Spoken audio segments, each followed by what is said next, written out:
123 4.0. Kembali lagi bersama saya Aditya Adiguna.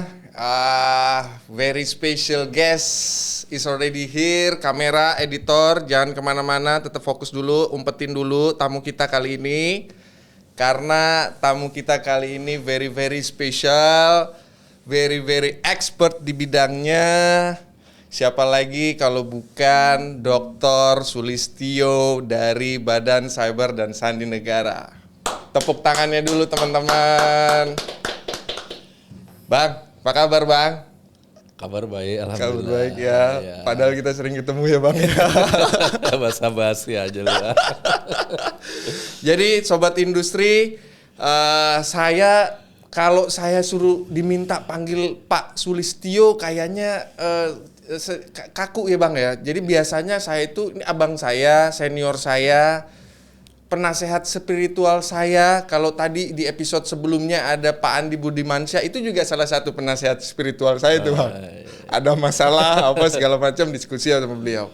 Nah ini beliau adalah bisa dibilang salah satu pejabat di Badan Cyber dan Sandi Negara yang pada hari ini, pada episode kali ini akan share sedikit informasi berkaitan dengan keamanan siber di era industri 4.0 khususnya di Indonesia. Mungkin teman-teman sedikit banyak yang mengetahui apa sih itu Badan Cyber dan Sandi Negara, tugasnya ngapain, terus strategi ke depannya apa yang ingin dicapai. Nah itu nanti kita akan bahas lebih dalam di episode kali ini ya Bang ya. Oke. Boleh ya Bang ya. Bang, izin Bang, kalau banyak nih pertanyaan-pertanyaan dari masyarakat Bang. Apa sih itu Badan Cyber dan Sandi Negara Bang? Banyak karena saya banyak ketemu orang yang masih terlalu awam ataupun nggak tahu. Nah mau nggak mau saya juga harus menjelaskan. Nah mungkin di sini kebetulan ada abang, boleh nggak Bang dijelasin sedikit Bang? Izin. Oke, terima kasih Mas Adit. Saya manggilnya Adit atau Mas? Adit aja udah Bang. Iya, Mas Ya. Adit. Makasih ya. Siap. Ini pertanyaannya sederhana tapi jawabnya panjang. Nggak apa-apa. Bisa nggak apa-apa. 3-4 gelas kopi ini. It's okay. Stok ada tersedia, aman, terjamin. Sampai besok kopi aman. Oke. Ya. Jadi gini, Badan Siber dan Sandi Negara itu merupakan perubahan organisasi dari dulunya namanya Lembaga Sandi Negara. Oke. Nah, Lembaga Sandi Negara ini sejarahnya panjang banget. Oke. Sejarahnya mengikuti sejarah bagaimana Indonesia merdeka. Oh, gitu ya, Bang, ya, jadi BSSN ini sebelumnya menjadi sebelumnya namanya Lemsanek, Lembaga Sandi Negara. Itu berdiri 4 April 1946. Oh. Jadi panjang. Oh, Bang. setahun abis merdeka ya Bang ya? Ya, setahun habis merdeka. Nah, dulunya itu namanya Jawatan Sandi.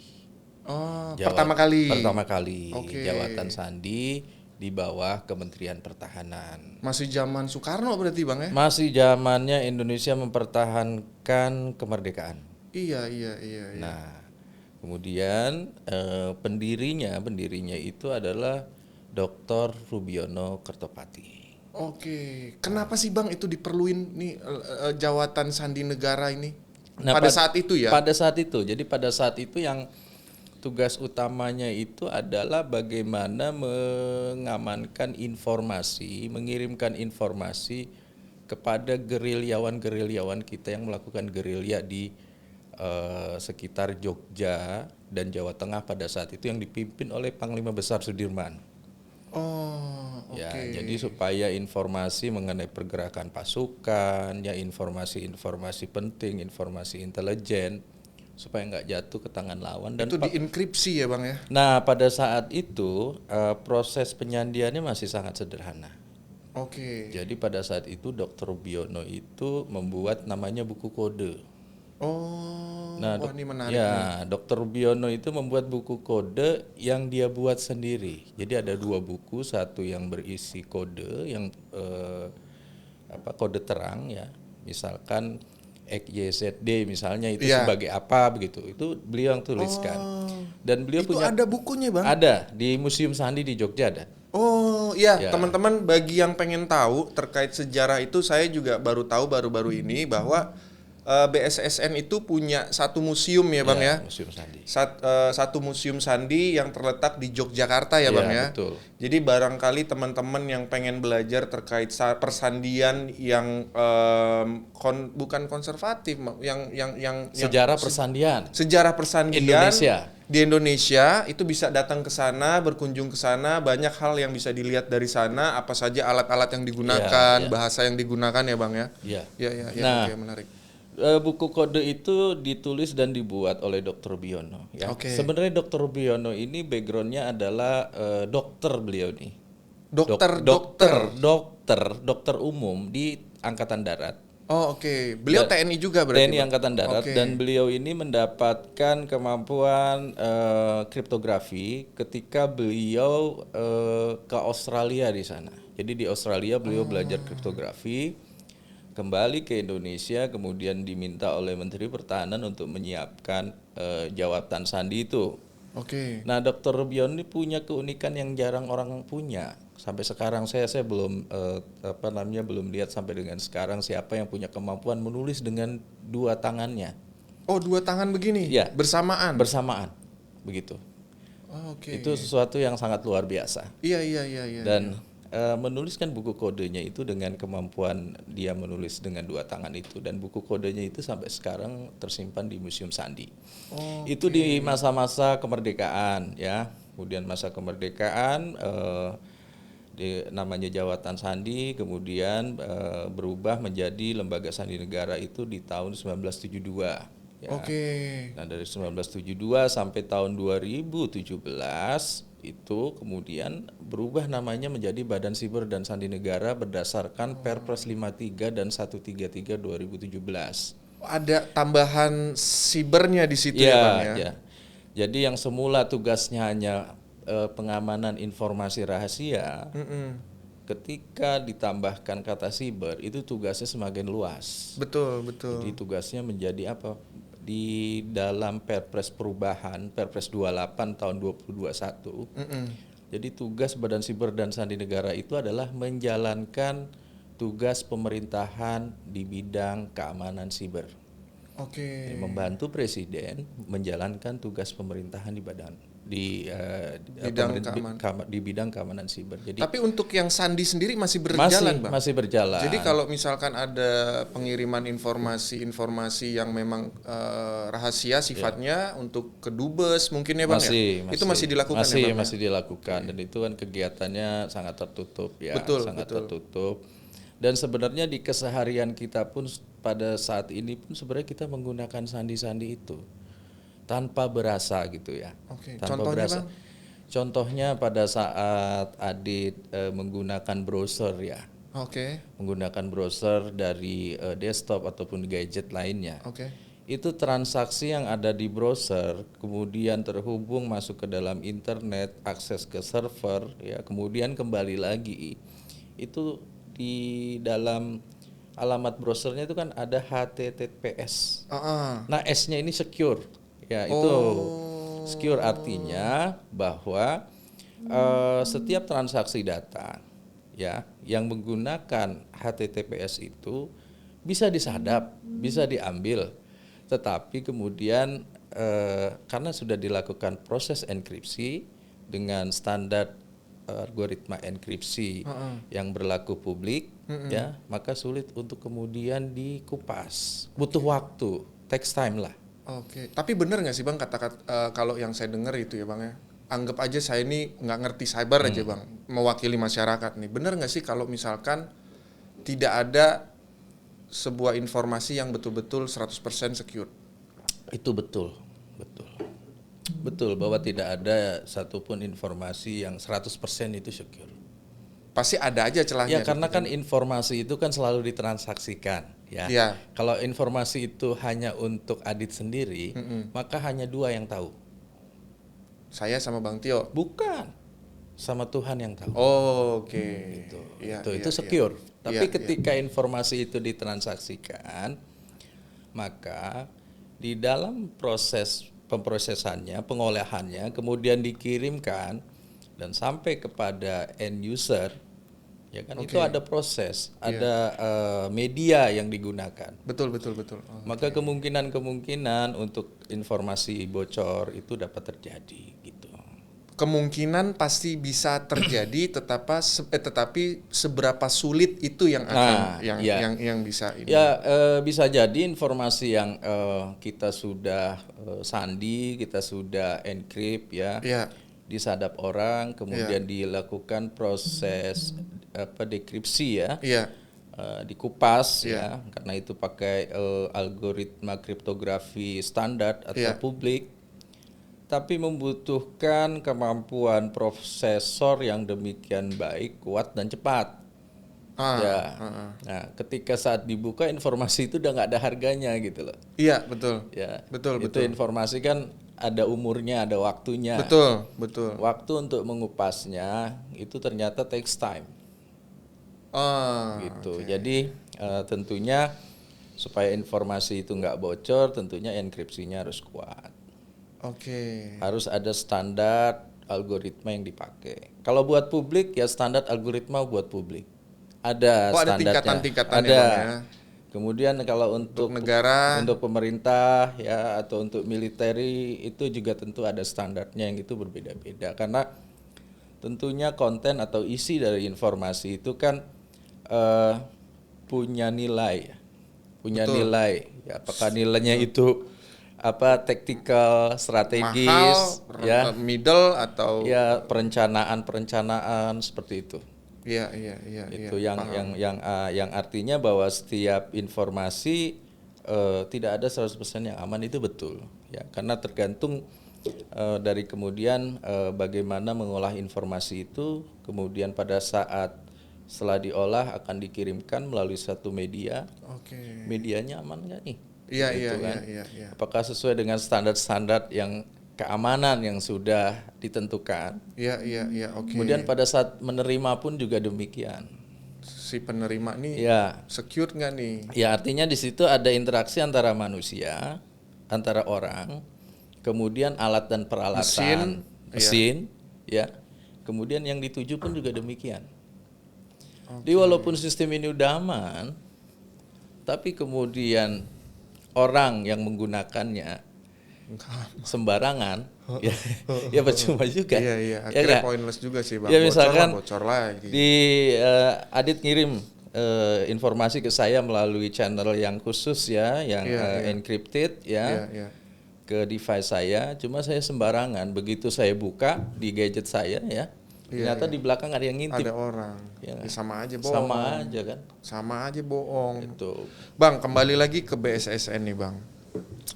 Masyarakat tahu bahwa divisi, kalau kita ngomongin keamanan siber ya, Bang ya, masyarakat sudah memahami bahwa di setiap institusi itu ada, Bang. Contoh di Polri ada, di TNI pun ada, bahkan di level kementerian pun ada, Bang. Ada Kominfo juga di situ. Apa sih, Bang, yang sekiranya yang membedakan tupoksi dari BSSN ini sehingga masyarakat itu tergambar jelas gitu, Bang, antara fungsi dari satu lembaga dengan dengan BSSN gitu, Bang. Izin, Bang. Ya jadi sesuai dengan Perpres 28 2021 ya. Siap. Tugas dari BSSN adalah membantu presiden ya menjalankan tugas pemerintahan di bidang keamanan siber. Oke. Nah, kita harus tahu dulu sebenarnya apa sih yang dimaksud dengan keamanan siber. Gitu kan. Oke. Ya, banyak referensinya, apakah itu kaitannya dengan bagaimana prosesnya ya. Prosesnya itu tentunya berdasarkan tahapan-tahapan ya, bagaimana sebuah sistem akan kita amankan. Itu meliputi PDIP. Jangan bilang nama partai nih. Repot saya ntar. Apa tuh, Pak? Apa tuh, Bang? PDIP itu proteksi, deteksi, identifikasi, penanggulangan dan pemulihan. Jadi gampangnya gitu. Nah, seperti misalkan proteksi ya. Proteksi itu gimana sih kita melindungi sebuah sistem atau aset yang kita miliki? Melindungi ya, Bang, ya. Memagari berarti ya, proteksi. How to protect the system, the infrastructure, content, itu seperti apa? Oke. Nah, di situ ada cara-caranya, ada standar-standar yang harus dipenuhi gitu. Oke. Itu disebut dengan bagaimana kita melindungi informasi, memprotek Yang informasi. membangun caranya itu siapa bang? Kominfo, maaf, BSSN sendiri atau ada aturan-aturan lain dari DPR kah atau kementerian lain? Nah, ini yang kita nggak bisa bilang sendirian. Oke. Gitu. Jadi harus semua bekerja sama, berkolaborasi begitu ya. Oke. Nah, sesuai dengan Perpres kan BSSN membantu presiden, pembantu presiden Iya. menjalankan tugas pemerintahan di bidang keamanan siber. Artinya tentunya dari BSSN ini akan melakukan guidance, memberikan guidance ya, guidance, panduan bagaimana sih mengelola perlindungan dari sistem, Oke. ya Kak, dari infrastruktur. Oke. Nah, apa saja kemudian yang dilakukan? Yang dilakukan tentunya ada aturan-aturan, ada standar-standar yang harus dipenuhi seperti itu. Seperti misalkan di yang terbaru lagi nih, Perpres 82 tentang IV. Nanti kita akan bahas ke Gitu. situ. Iya, Ya. oke. Nanti kita akan salah satu poinnya guys, sobat industri, kita akan ngebahas sama beliau terkait PP 82 yang baru aja diluncurin kemarin ya Bang Iya, ya, disahkan oleh Presiden pada bulan Mei dan sekarang ini masih tahap sosialisasi ya Bang ya, Iya, karena menurut sosialisasi. aturan itu dibutuhkan 18 bulan kalau nggak salah ya Bang ya untuk sampai Ya, betul-betul diimplementasikan ya. Karena kan dari PP 82 itu kemudian juga harus ada petunjuk pelaksanaannya dalam bentuk peraturan badan. Oke. Ya, dan di situ nanti kaitannya dengan bagaimana frameworknya, kerangka kerjanya. Oke. Kemudian bagaimana identifikasi dari aset di dalam infrastruktur vital nasional itu. Oke. Bagaimana manajemen krisisnya. Iya. Bagaimana kemudian sumber daya manusia yang harus menangani itu, kan nggak sembarangan. Betul. Karena itu infrastruktur vital nasional. Harus di chosen one tuh Bang. Betul, Dari dan tim itu. harus orang yang terpercaya, terampil, Betul. dan dan tersertifikasi, Betul, sesuai comply dengan aturan-aturan begitu. Betul. Nah, nanti kita akan bahas ke poin itu, Bang. Tapi saya mau bahas dulu mungkin isu-isu yang yang general dulu deh, Bang. Ibaratnya biar masyarakat itu memahami secara jelas perkembangan keamanan siber di Indonesia, Bang. Kalau yang kita tahu itu kan dunia keamanan siber itu mempunyai peranan penting di dunia maya, Bang. Cyberspace gitu ya. Dan kalau kita bicara mengenai cyberspace, itu berbeda dengan sebuah negara, Bang. Kalau negara itu ada batasan, patok-patoknya kita tahu koordinatnya itu. Sedangkan cyberspace antara satu negara dengan negara lain itu kan nggak ada batasan, Bang. Nah, itu gimana tuh cara BSSN, yang itu kan tugasnya BSSN tuh Bang, untuk menjaga itu semua, kedaulatan data kita, bangsa Indonesia Bang. Nggak ada ukuran, itu gimana, strateginya gimana Bang? Kebetulan teman-teman sobat industri, saya sedikit lupa nih. Jadi beliau ini Bang Sulistyo menjabat sebagai Direktur Strategi Keamanan Cyber di Badan Cyber dan Sandi Negara. Betul ya Bang ya? Betul. Nah, ini berkaitan dengan strategi nih Bang. Aku mau nanya, kira-kira strateginya BSSN dalam menjaga keamanan cyber itu gimana sih Bang? Yang borderless Bang? Jadi saya sedikit memberikan analogi dulu ya. Analogi dulu tadi Adit tadi menyampaikan ada satu hal yang penting ya, bagaimana kita melihat batas-batas wilayah ya. Iya. Kalau batas wilayah di ruang konvensional itu jelas. Jelas Bang. Jelas banget nih kayak 3x4 ukuran, panjang, lebar, tinggi. Ya. Batas negara kita pun juga sangat jelas ya, dan titik koordinat ya, Bang. Dan itu diakui secara internasional di forum Betul, PBB. Betul. Ya, dengan negara tetangga kita, apakah itu berbatasan laut ya. Betul. Apakah itu kemudian berbatasan dengan sungai, Betul. itu jelas ya. Betul. Nah, sekarang gimana kita mendefinisikan perbatasan di ruang siber ya. Sebenarnya ada namanya batas-batas logik ya, didefinisikan sebagai IP numbers dan nama domain. Jadi ketika kita bicara batasnya apa sih? Ya batasnya jelas ada. Tetapi model pengaturannya itu bukan model pengaturan hasil kesepakatan negara. Gitu. Itu bedanya di situ. Jadi tidak ada kesepakatan, oh batas gua ini ya, Itu batas gua ini. saya bilang itu bukan kesepakatan antar negara. Iya ya. Jadi antar penyedia jasa internet. Oh. Itu ya. Jadi misalkan Indonesia ini ada Abji, ada Pandi, ya ada IDNIC ya. Iya. Nah mereka tergabung dalam namanya APNIC ya, yang mana kemudian dari APNIC ini di atasnya ada lagi ya, IANA Internet Authority and Assign Number ya, yang memberikan otoritas dan pemberian alamat internet berupa alamat IP-nya begitu. Kemudian juga nama domain yang berkaitan dengan IP tersebut. Oh. Jadi setiap kawasan seperti Asia Pasifik ada ya, APNIC misalnya, kemudian di Afrika juga ada, di kawasan Amerika Utara, Amerika Serikat ya ke bawah itu juga ada, di Eropa juga ada ya. Jadi dibagi berdasarkan kawasan-kawasan itu, dan itu merupakan asosiasi-asosiasi penyedia jasa internet di masing-masing negara yang kemudian berkumpul.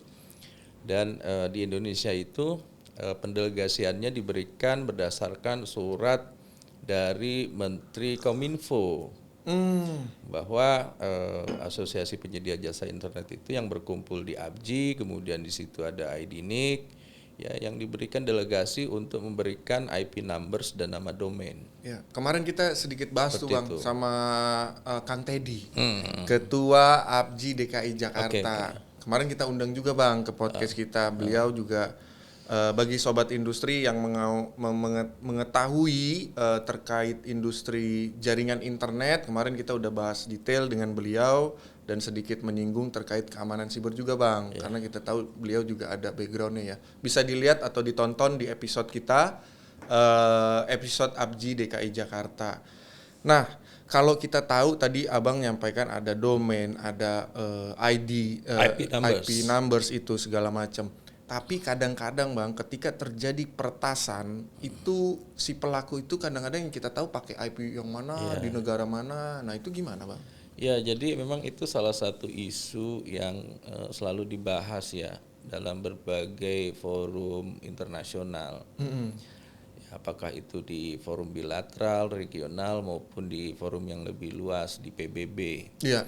Kaitannya dengan attribution ya, atribusi. Maksudnya apa? Maksudnya bahwa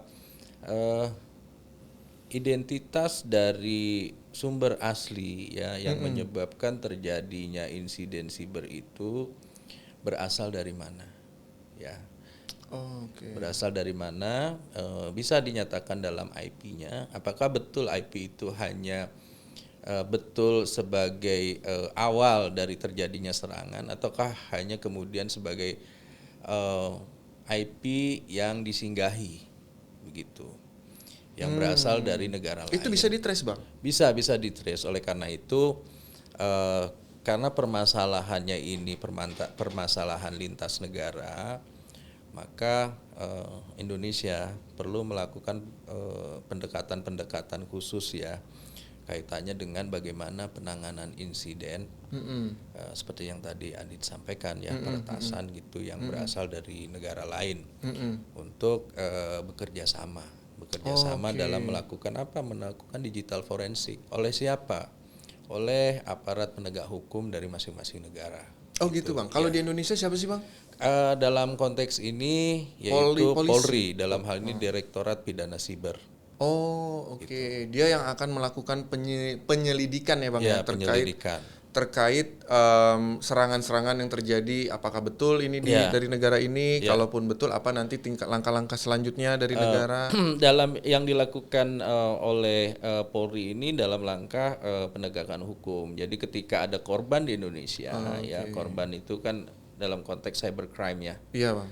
Dalam konteks cybercrime yang menyebabkan kerugian materi ya, kerugian keuangan, itu maka yang bertanggung jawab untuk melakukan penyelidikan dengan melakukan digital forensik itu adalah dari Kepolisian Republik Indonesia. Nah, kalau dalam konteks yang lebih rumit lagi ya, bisa jadi bukan kerugian materi ya yang terjadi, misalkan ternyata mengakibatkan kelumpuhan sistem dari atau infrastruktur vital nasional misalnya. Itu kan sudah kaitannya dengan tidak hanya kerugian materi tetapi kerugian-kerugian yang menyebabkan terganggunya proses bisnis atau aktivitas masyarakat. Bisa jadi misalkan infrastruktur sumber daya listrik kita diganggu. Ya.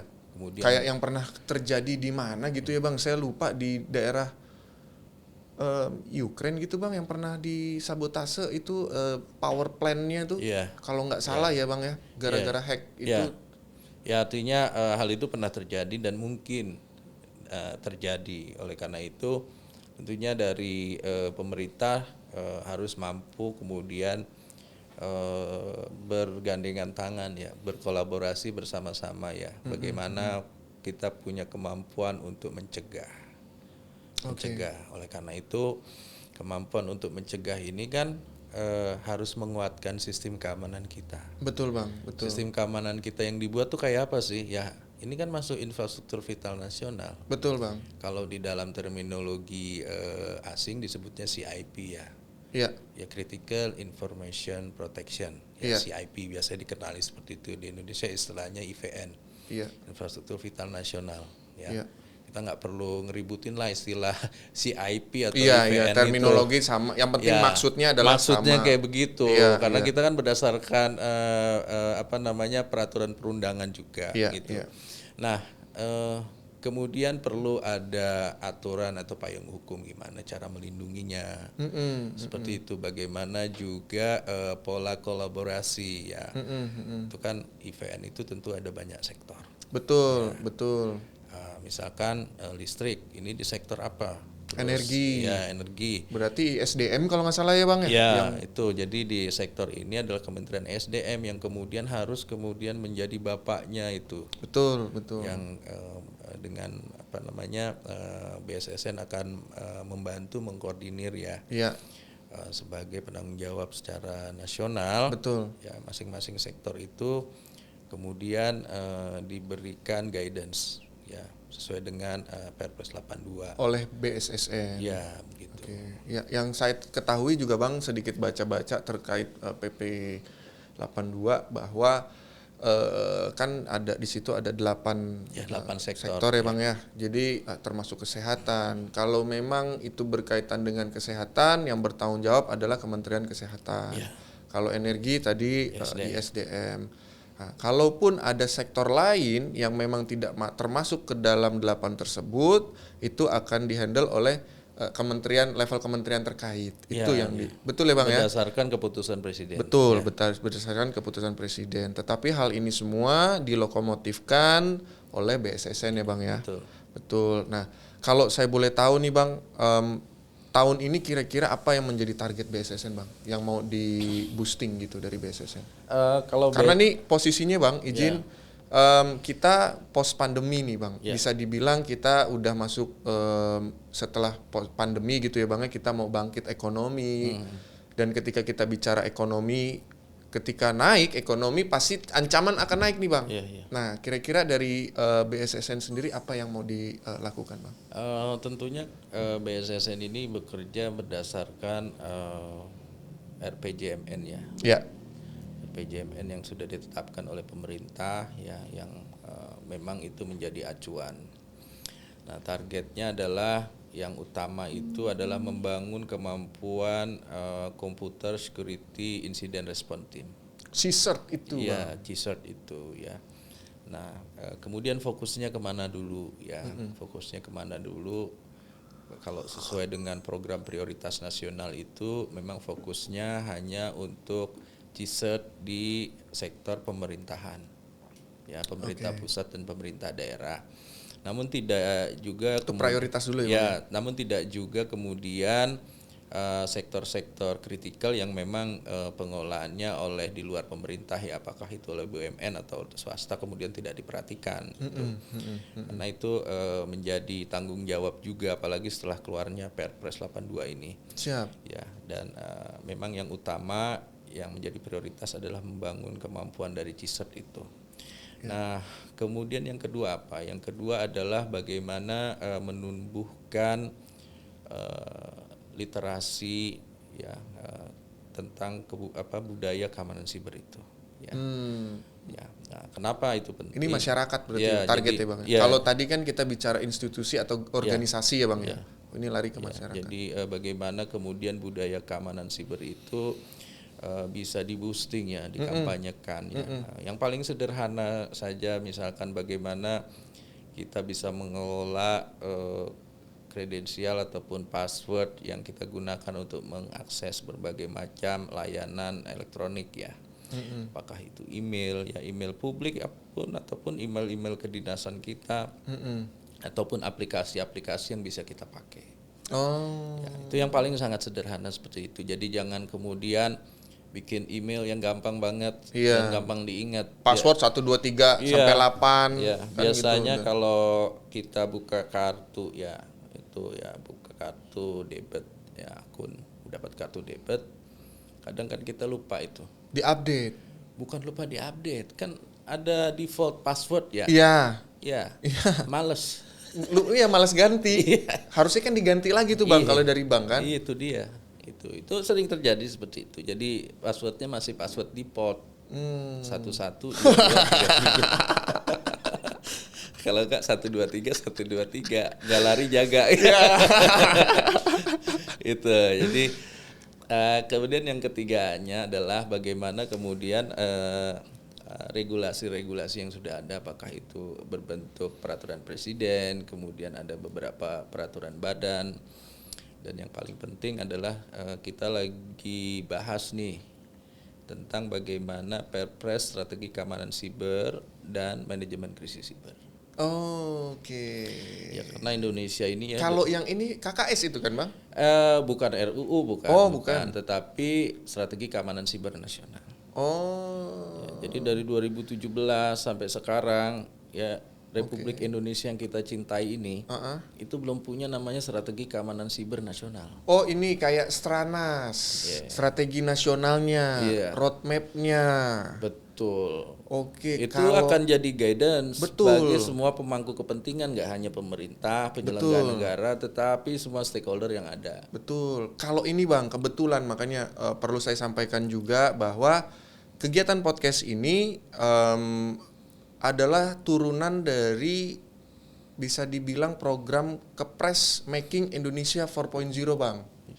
Jadi kegiatan ini udah kita lakukan dari mulai launchingnya Making Indonesia 4.0 2018 Bang sampai sekarang. Jadi yang awalnya target sektornya itu hanya 5, sekarang jadi 7.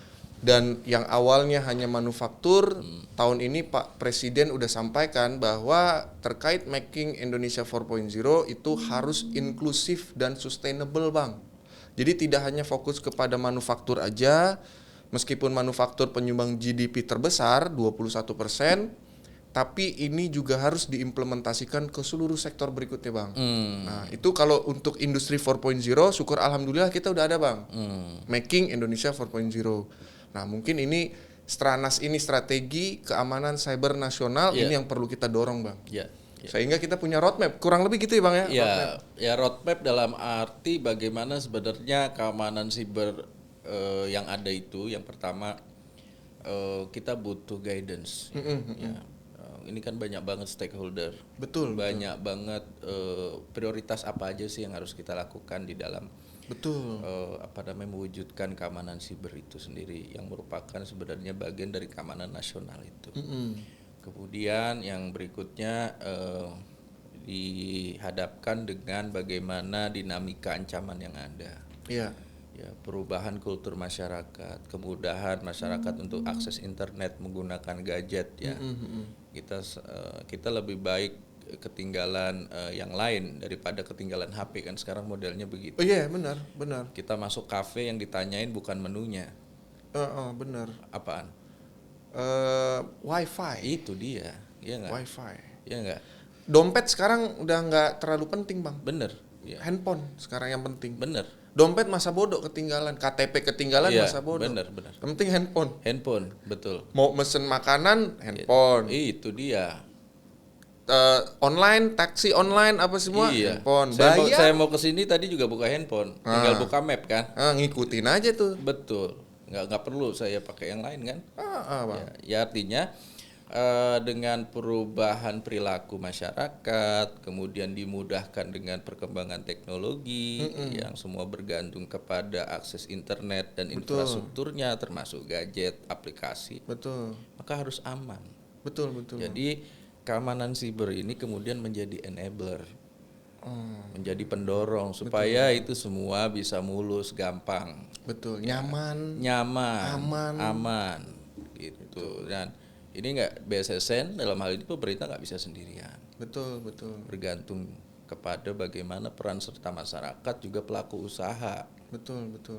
Gitu. Nah ini Bang, kalau Abang kan udah malang merintang ya Bang ya di dunia keamanan siber ya. Yeah. Dan kebetulan juga Abang juga doktoratenya pun di bidang keamanan siber ya Bang ya. Kalau Abang analisa nih, yang pertanyaan pertama itu biasanya common mistake-nya itu kita bicara pelaku industri deh Bang, profesional gitu ya Bang, sebuah organisasi. Bisa teretas itu biasanya apa sih Bang yang menjadi mistake mereka gitu, atau lupa, atau mereka itu yang penyebabnya apa sih? Ya, jadi kalau kita melihat dari data-data statistik ya, data-data statistik yang dimonitor ya, data statistik itu dihasilkan dari monitoring mengenai traffic ya yang masuk ke ruang siber Indonesia yang dilakukan oleh Badan Siber dan Sandi Negara ya. Memang trafficnya itu semakin meningkat kalau kita lihat 3 tahun ke belakang, apalagi pada saat pandemi. Oke. Ya, pandemi malah naik ya Bang? Malah naik traffic serangannya ya. Oke. Traffic serangannya malah naik. Artinya apa? Artinya bahwa perubahan aktivitas masyarakat ya yang semula ketemu langsung ya, konvensional lah Bang, ke ruang siber itu kemudian juga outlaw ya. Ya ini kan pengen cari-cari keuntungan, kesempatan ya. Betul Bang. Ya kan? Nah, inilah yang kemudian dari data-data itu yang menarik adalah yang paling tinggi penyebabnya itu adalah serangan malware.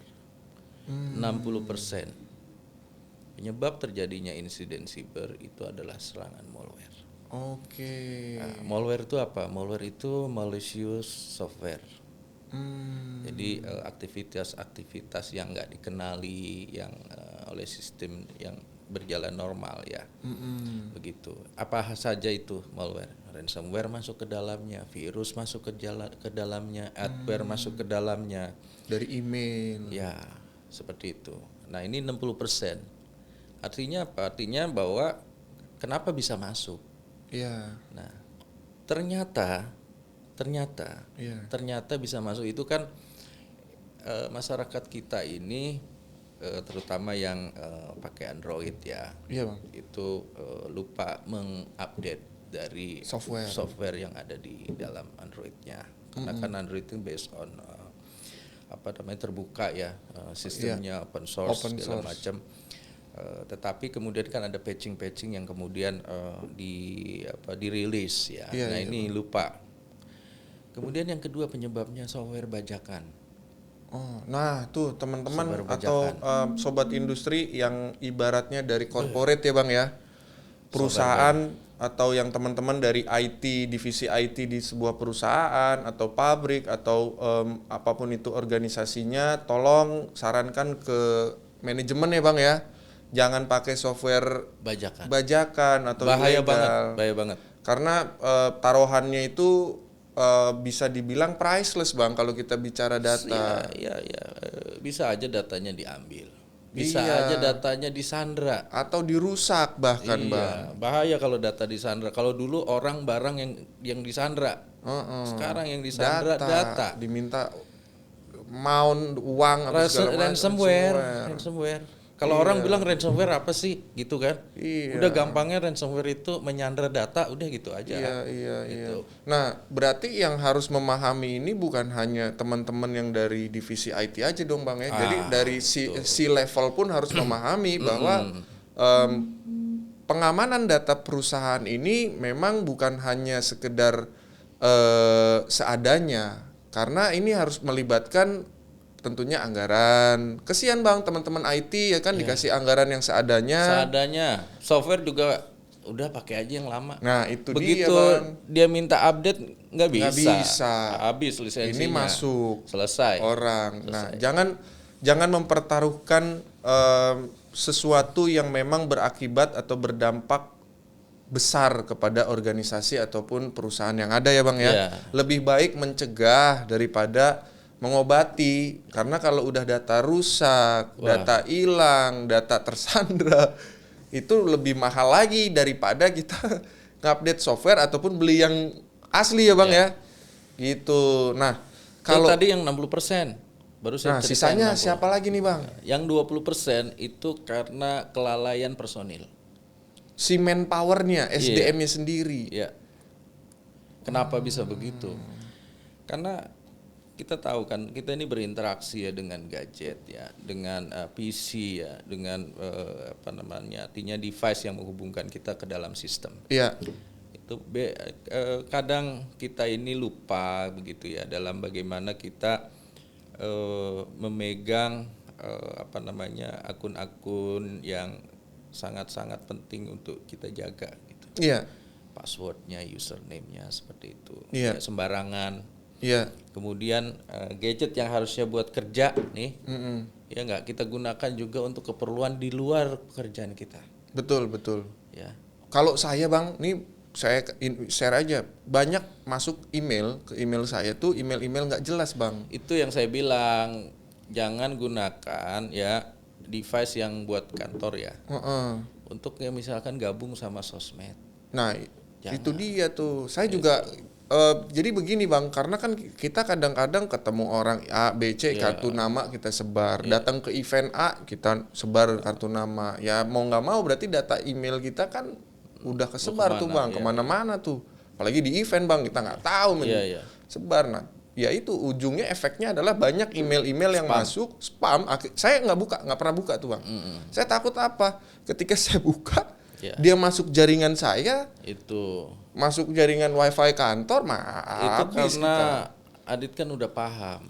Nah, masalahnya banyak teman-teman nih Bang yang lain paham atau enggak gitu loh. Benar. Ya, beberapa waktu yang lalu ada beberapa YouTuber ya yang followernya itu di atas 3 juta. Seminggu yang lalu itu kena hack gitu. Kena hack, dikuasai oleh penyerang. Nah, terus akunnya itu digunakan itu buat jualan cryptocurrency. Ada 2 tuh kemarin yang kontak saya minta dibantu. Tapi pribadi ya, bukan pribadi. Iya. Bukan saya iklan juga ini. Bang, hati-hati nanti banyak yang ngubungin lo, minta tolong lo. Banyak yang ngubungin. Jangan. Ini pribadi karena temen. Jadi ngebantuin teman aja gitu ya Bang karena ya. pertemanan. Iya. Nah, kalau kita bicara sosmed berarti dia masuknya dari sistem bisa dari email udah masuk ke sosmed dia baru Bang ya. Ya, jadi gini ya. Alirannya kalau yang sosmed dia bisa masuk gimana Bang? Ya caranya gini. Ya kadang kan kita ini orangnya pengen banget eksis ya. Eksis kemudian saat-saat momen-momen tertentu, saat-saat ulang tahun ya. Oke. Itu kan diupload ya. Tanggal berapa ulang tahunnya misalnya. Itu kan salah satu profiling tuh ulang tahun ya, dapat itu tanggal lahirnya ya enggak. Kemudian dijaring dia siapa aja, ya kan dilakukan profiling ya, lakukan profiling dulu ya kan. Dari situ kita bisa mengamati behavior dia. Seniat itu ya, itu kalau orang-orang ya, begitu kalau ya. Itu kan by target, yang benar-benar ditarget itu harus dipelajari dulu. Dia ini kesukaannya apa, behavior dia kayak apa.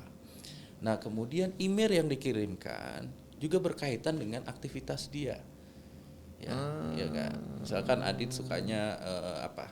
Bola misalkan. Bola. Dia kan bisa dilihat dari posting-posting yang di sosmed. Betul. Ya enggak? Apalagi main bola atau lagi Iya kan pemain ini bola enggak suka MU ya. Ah, enggak Bang, saya Chelsea Bang. Nah itu dia. MU nih kita. Ya enggak? Saya biru Bang, The Blues Bang. Iya, oleh karena itu ya model-model seperti ini dimanfaatkan. Ya, Adit suka Chelsea, ya udah informasi tentang Chelsea. Dia Misalkan coba. dari fans club Chelsea Indonesia mengundang untuk nonton bareng Chelsea versus MU. Untuk register Gratis. untuk Ya. register klik link ini. Selesai loh. Register kan nama, ini nomor telepon. Itu kalau gitu masih mending. Kalau kemudian diklik ada kemudian aliran data atau source code yang masuk ke dalam gadget ya, karena proses mengklik itu kan proses approval Betul. ya, masuk ke dalam gadget, kemudian dia membuka celah saja dulu ya, selesai. Ini menarik nih teman-teman. Gitu. Betul-betul menarik karena hal-hal atau permasalahan yang kita bahas sekarang ini berkaitan dengan kehidupan sehari-hari ya, Ya, Bang. tadi kalau nyambungin tadi yang Adit bilang ya, pelaku-pelaku usaha ya, apalagi punya tanggung jawab di perusahaan, industri, ya kan? Iya, Bang. Itu hal-hal kayak gitu juga harus perhatikan tuh, dari device yang dipakai ya untuk kerja ya. Sekarang apalagi kan ada zamannya work from home Ya. atau work from anywhere tuh, Bang. Ya. Kadang-kadang orang di tempat kopi connect ke connect ke tempat kopi wifi kan, dia kerja dari situ, plus dia transfer m-banking. Nah, pesan saya sih kalau Anda teman-teman lagi di tempat-tempat public wifi, jangan pernah melakukan transaksi ya Bang ya. Jangan pernah melakukan transaksi, kalau bisa ya jangan connect ke wifi publik. Betul. Kita nggak tahu. Gitu. Betul. Wah, menarik Siapa banget yang nih. bisa jamin itu aman? Iya, ditulisin nggak gitu? Iya, Wifi benar. ini dijamin aman. Ya nggak ada Bang. Sudah Nggak ada. Sudah diverifikasi A gitu. plus gitu kan nggak ada. Tapi kita kalau masuk resto yang kita tanya apa? Wifi Bang, Iya, mana? Wifi-nya apa?